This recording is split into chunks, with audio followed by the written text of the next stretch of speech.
Yeah, I said it. Most of your most handsome black gay men, or black trade, or black DL men, or black straight men get strung out on drugs because of white men. You know, I've seen some very handsome, very handsome, gorgeous, fine, masculine men who don't fit the gay stereotype, who don't look gay, they don't pass themselves off as gay, but they mess around for men, other men in exchange for money, sex, or other favors that benefit the man, the top heterosexual looking man who may be bisexual down low, or we call trade. Uh, Trading like some of this for some of that, but trade in a term where whereas it is speaking of an easy man, a man that's easy to have sex with if you have the right things that he needs for his drugs, money, or opportunity that he can benefit from the homosexual gay man or the homosexual bottom, the homosexual versatile guy. You know, most gay men, most black men get strung out on drugs from dealing with white gay men. And these white gay men may have good jobs, a good job, a good job, and can be able to afford to buy the man drugs and get him strung out on drugs. Whether it's Tina, cocaine, heroin, it's usually because the rich white man with an unlimited income is taking advantage of that man with drugs and use drugs as an opportunity to have sex with that straight appearing black man. Every trade bisexual men are most gay men's fantasy, and most gay men get strung out. I mean, most straight bisexual men get turned out. They get turned out from the money or the drugs. And once they get on drugs, they can dead people do anything for drugs. A straight heterosexual man. Alexa, stop. A straight heterosexual man who has never had sex with another man, or drag queen or transsexual. Once he's on drugs, you never know what he'll do. You can't say what a straight DL bisexual dude what would and would not do once he's on drugs. And chances are he got on drugs because he was messing with a white man who had access and the finances to provide him the trade with the money and the drugs. You know, and these white men make me look bad. By the time I didn't meet a trade or DL guy, he looked at me like I'm a bum because I'm not offering him drugs or money in exchange for sex. It's almost like it's prostitution, but in a different type of way because guys feel like if you're going to have sex with a homosexual, you might as well get paid, or you can have sex with a homosexual, get something out of it. That's the mentality of these guys who appear straight and pass themselves off as straight. That's their mentality when it comes to the gay lifestyle. And you also have gay men who feel like, oh, if I'm gonna mess around, I need to get something out of it too. It goes both ways. It ain't just a trade, but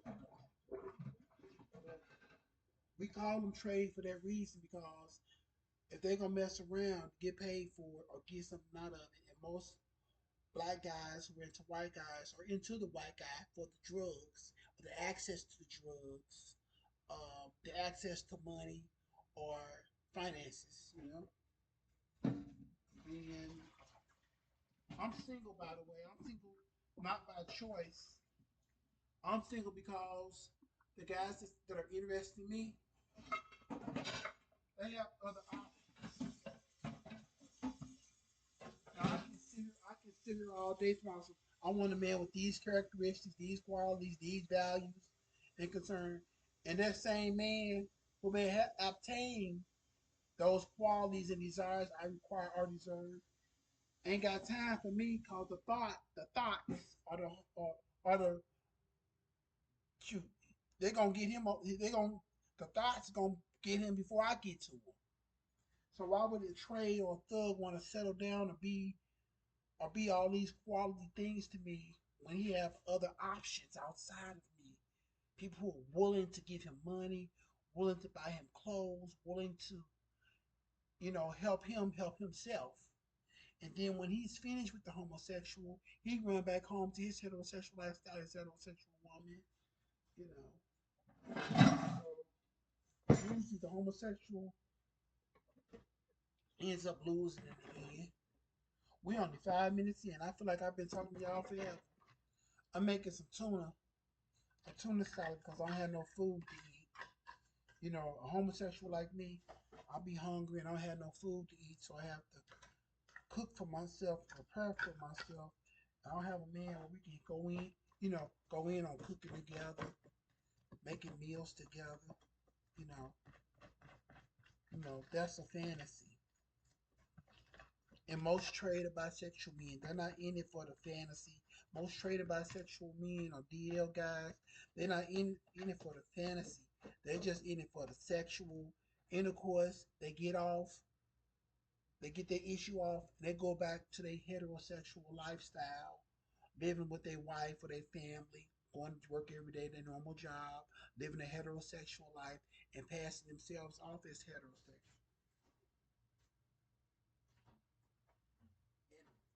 Those things are their social norms. That's a social norm for him.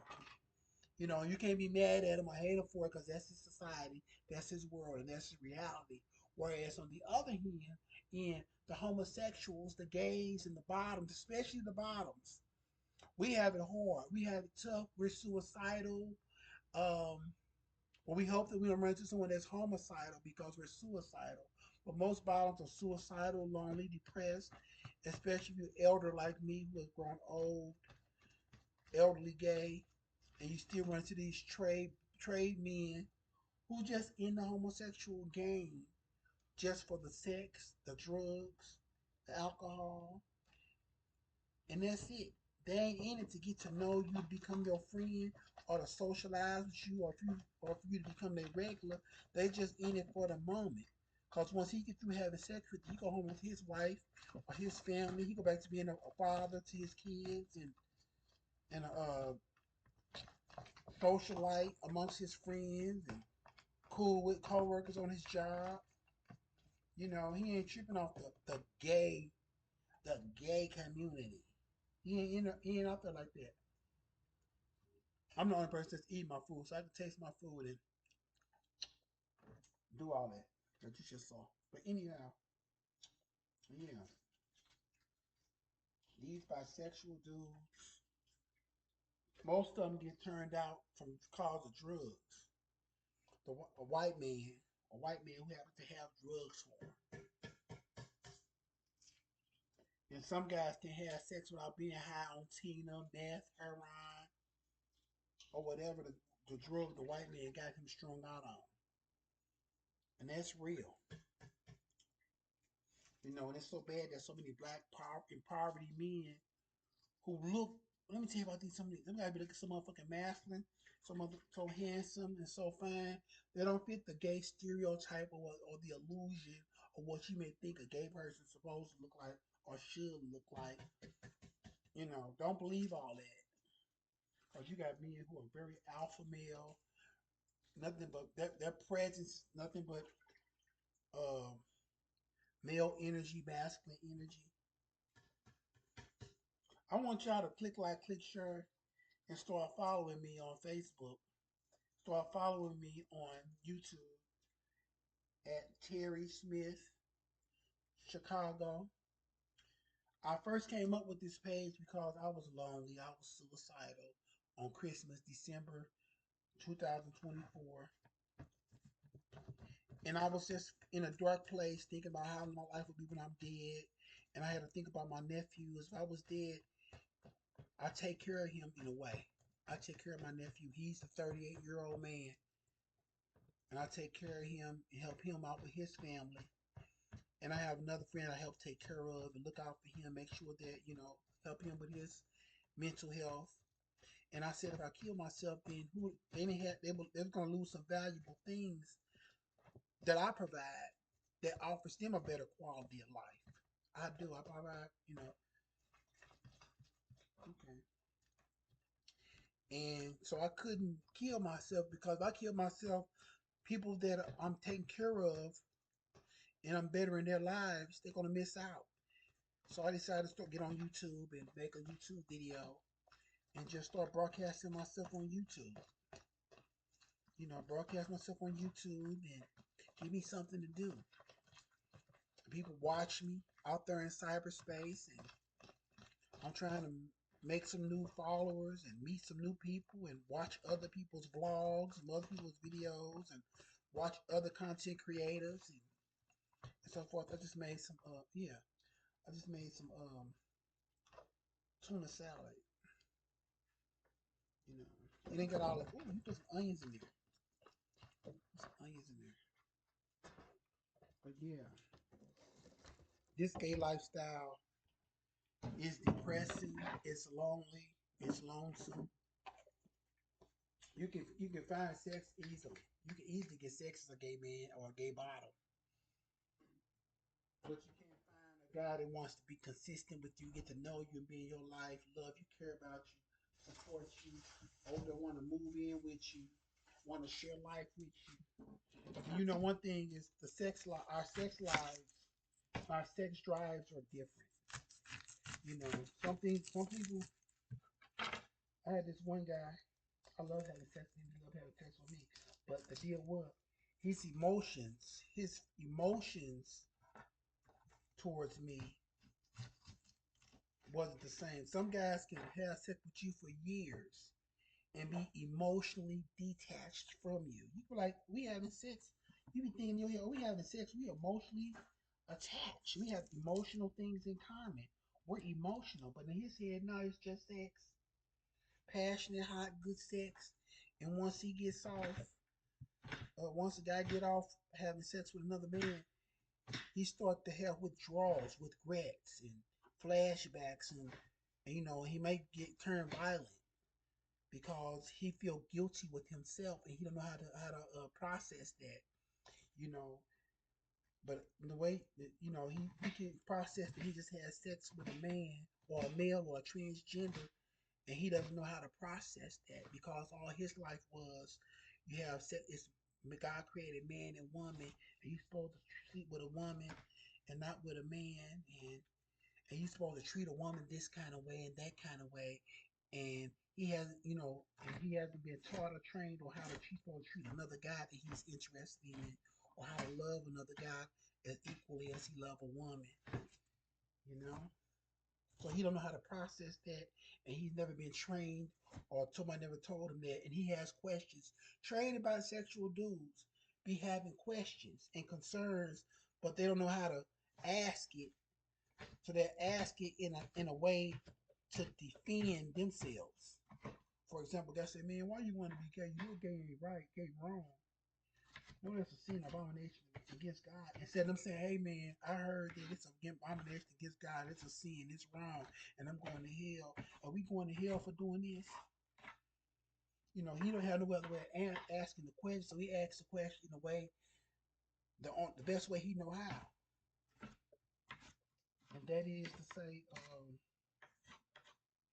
to ask you, "Man, why you like that? You know that's wrong. That's a sin." And he gonna use your answer as his answer subconsciously to himself to validate what he's doing.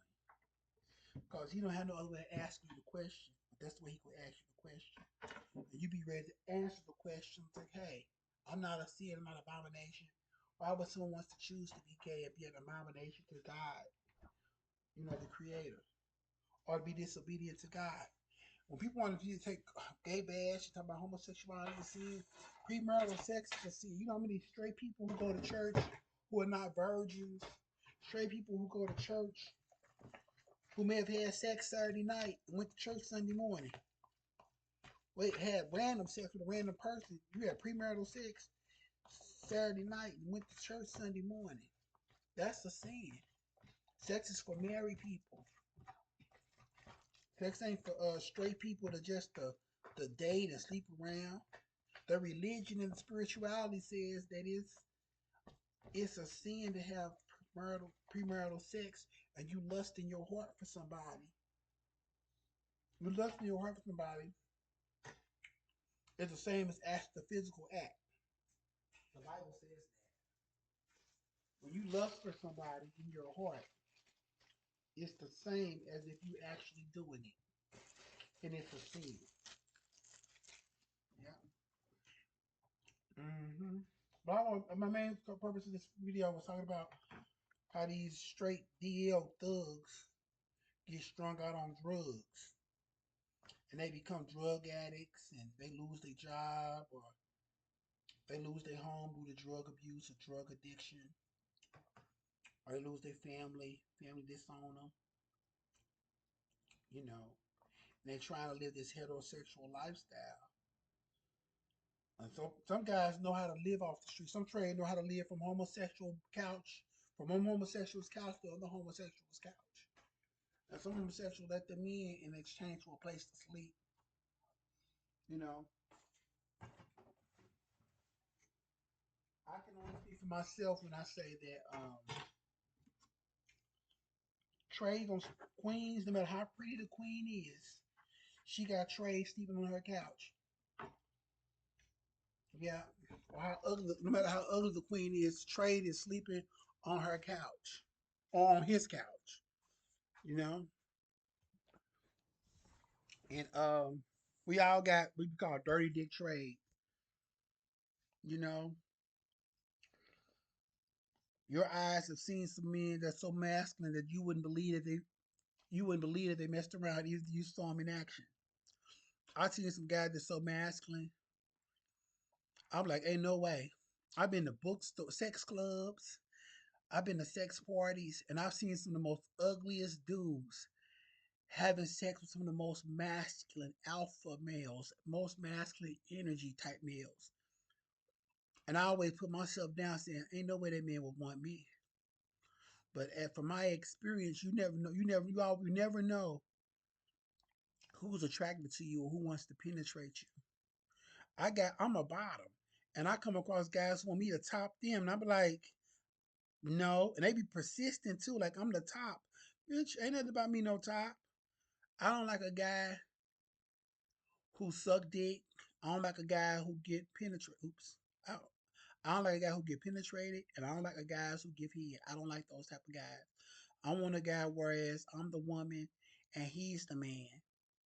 Even though we're both males, we both have the same genitals. I want a man to treat me like I'm the woman in a relationship. 100% full throttle. I'm the girl. Even I may have breasts and I may have hair on my face, but I'm still and always the submissive, passive woman, girl in the relationship. And I do my womanly duties. But if you're a man that's an alpha male and you give head or you get penetrated or you're curious about giving head or you've given head before but you tried it but you didn't like it or you a top man and you bottom sometimes or it depends on how you feel.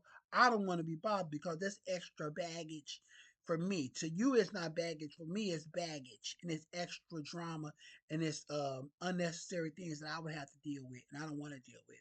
I want a man that's a total top who don't get penetrated and who don't go down sucking on another man's penis. I don't like that in a man.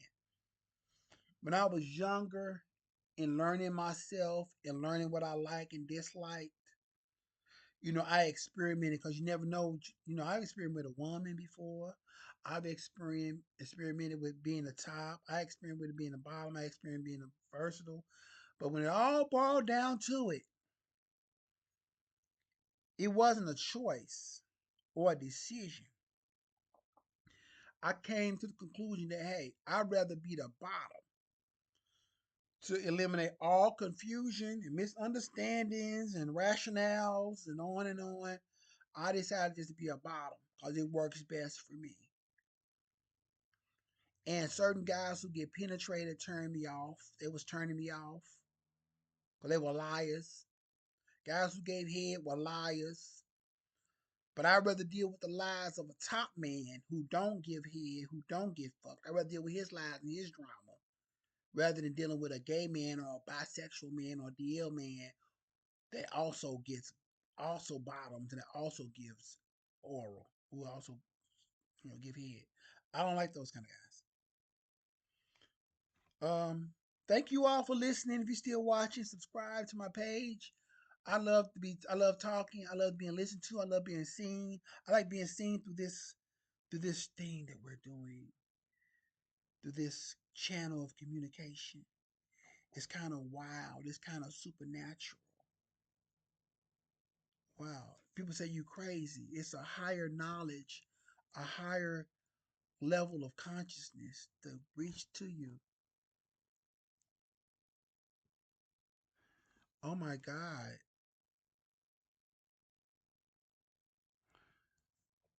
There you are. It's crazy. Whether you're at home, at work, or driving in your car, you're listening to me, and my voice resonates through these fibers, through these channels. It's amazing to me. Wow. I'm tagging people too in here so y'all can reach so I can reach out to you and reach out to some of your fans too. Get to know me. Yeah, most of these brothers out here strung out on drugs because some white man then turned them out. That's the saying that we say in our community. Oh, it must have been a white man that got him strung out on drugs. Yeah. Because all the fine, handsome black men I know that's currently on drugs, they got it caused from a white man. White man got him turned out on drugs. And now that the brother is strung out on drugs, he lost weight, he's wasting, he don't look as good as he used to because the drugs took full control of his physical appearance. He like a bum. He looked dirty. He looked sick. He looked nasty. He's not sexually appealing. Now that brother, um, probably a bum or homeless, living in a rehab, living in transitional housing, or in prison or in jail because he cannot provide it for himself. But in jail or prison or a rehab facility, he's offered 3 meals and a cot. In jail, he's offered 3 meals and a cot, and he's been taken care of through the government system. But before he started getting them drugs, he was messed with the white men getting him hooked into drugs. Before all then, he may have had a good job, good family relationship, but some white man turned him out into drugs because the white man has more privilege and have more opportunity and have more gain over the trade. Because trade is just in it just for the sex, just for the hookup. But then when you mix drugs into it, you offer trade drugs, you have trade access to drugs for trade. Trade gonna come over there just for the experience of the drug and get off and go about his business. And then when trade can no longer, you can no longer, the white man is no longer attracted to the trade. The white man will find him another Negro, another colored man, and repeat the process with a fresh new piece of trade, fresh new bisexual DL man, you know, and leave the one that's all strung out, leave him for the wolves to defend for himself. But one of these days, my profiles will have commercials or something on it, and I'll be monetized and everything, telling you my stories. And like I said earlier, I was once suicidal in January, Christmas Day, 2024, and then I said to myself, let me watch YouTube. Let me become a content creator. Give me something to do, somebody that I can talk to, and even just talking to the computer, even though talking to the screen. It gives me something to do. It gets me preoccupied. And hey, that's it. So I'll do another video later. And like, subscribe. You just like and subscribe. You can unsubscribe after I get to my threshold of 50 subscribers so I can start going live. Whew, and talking with you more. Okay. Until then, bye bye, you all.